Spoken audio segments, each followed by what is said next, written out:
Hello mga kasari, kahapon pala ay linggo. Ito ang ganap naming mag-asawa. Imbis na pahinga niya nga ng linggo pero hindi siya nakapagpahinga dahil may kailangan siyang gawin. Eto nga palang tubo namin dito ng tubig sa labas ay may leak. Pero mahina lang naman siya yung tagas niya. Pero syempre kailangan ng ayusan kasi sayang din yun. Dadagdag din yun sa billing namin.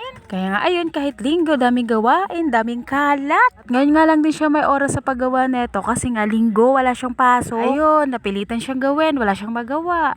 At paras kami dalawang busy o ang dami ding hugasan sa lababo, diba? At ayun nga, iniwan ko muna yung mag-ama dahil kailangan ko pumunta ng palengke.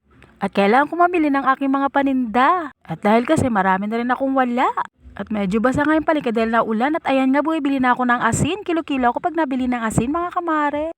At niriripa ko yan pagdating sa bahay.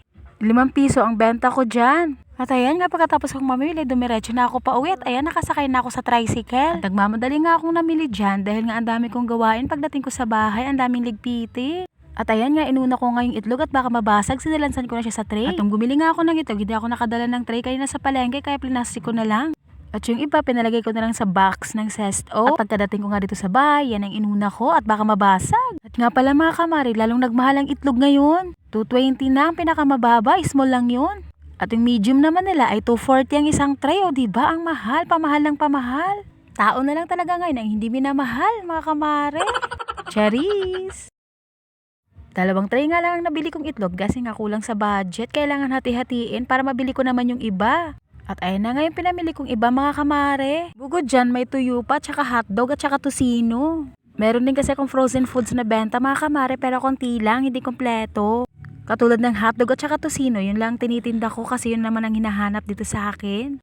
At syempre kahit busy, hindi magpapakabog ang kamari nyo. Kahapon nga, dumating tong order ko sa Shopee at ito yung matte lipstick, mga kamari. Trinay ko ang umorder ng ganyan dahil mahilig ako sa matte lipstick lalo na yung nagtatrabaho pa ako. At kaya ko nga in-order dyan dahil gusto kong itry kung maganda ba yung products nila. At namiss ko din mag-lipstick, karu, juice killer. Namiss ko tuloy magtrabaho, mga kamare. Nung nagtatrabaho pa kasi ako, nakaayos ako palagi dahil kailangan.